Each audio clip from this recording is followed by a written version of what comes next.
It's a pretty festive day here, Martin. We just had Coptic Christians holding hands with Muslims up at the front of the stage here and holding aloft a cross and a Quran side by side. Evangelical Christians also singing Christian songs on stage with a band. A remarkable show of solidarity between two faiths after some violence erupted between Muslims and Christians in Egypt last December.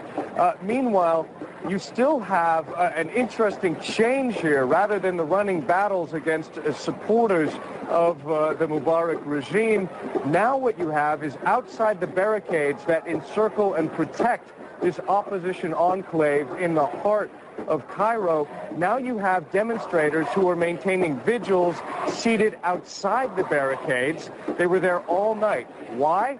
Because they formed a human chain to stop the Egyptian military from being able to come in here in force. The reason, I asked them, take a listen to what one Egyptian demonstrator had to say. Take a listen.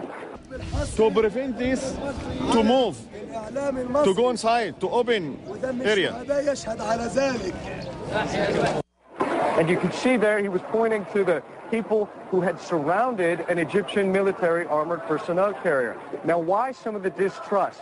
One reason might be, Martin, because the military, though it claims to be neutral in this tug of war, this political standoff between the demonstrators and Hosni Mubarak, their military secret police have been detaining people. I've spoken to about a half dozen people already who have been arrested, journalists, human rights activists whose offices have been raided.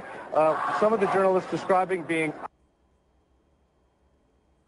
their film being confiscated by the military. It suggests it is not taking, behind the scenes, a very neutral role. They're trying to prevent images and independent observers from emerging and being able to monitor what is taking place here and around the rest of the country. Martin? That's interesting, Ivan. I wondered, have you heard whether the Vice President has actually had this meeting with members of the Muslim Brotherhood, as they've been saying would happen today? It was scheduled to take place 2 hours ago. We haven't been able to check back in with the Muslim Brotherhood, but that is a change. This is one of the larger opposition groups, established opposition groups, even though it's officially banned here. And the fact that they came out and said they're willing to sit down with him and even suggested that Hosni Mubarak could stay for days or potentially weeks shows a softening of their position and that they are perhaps more open to compromise. And we've seen some of the other secular liberal political parties yesterday also sitting down for talks as well with Omar Suleiman. The people here, though, they've told me, we do not trust this regime. We do not trust Hosni Mubarak. We're going to stay here until he resigns. Martin? And Ivan, quickly, we've been hearing reports of life starting to get a bit more normal there in the capital. Have you seen that?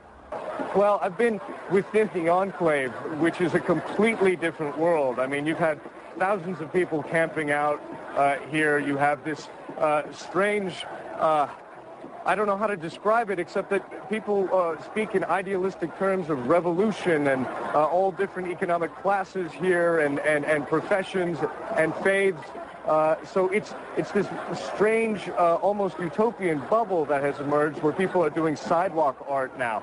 Out in the streets in the rest of the capital, we have had word that some of the banks have opened, that they have limited the amounts of cash you can transfer out to try to prevent a run on the banks.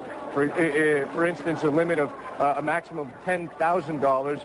The stock market, another barometer of normality in this country, is to remain closed until at least tomorrow, we're hearing. Well, that's interesting, Ivan. Obviously, an attempt to try to stop the flow of cash racing out of the country. Ivan Watson with CNN. Thanks very much.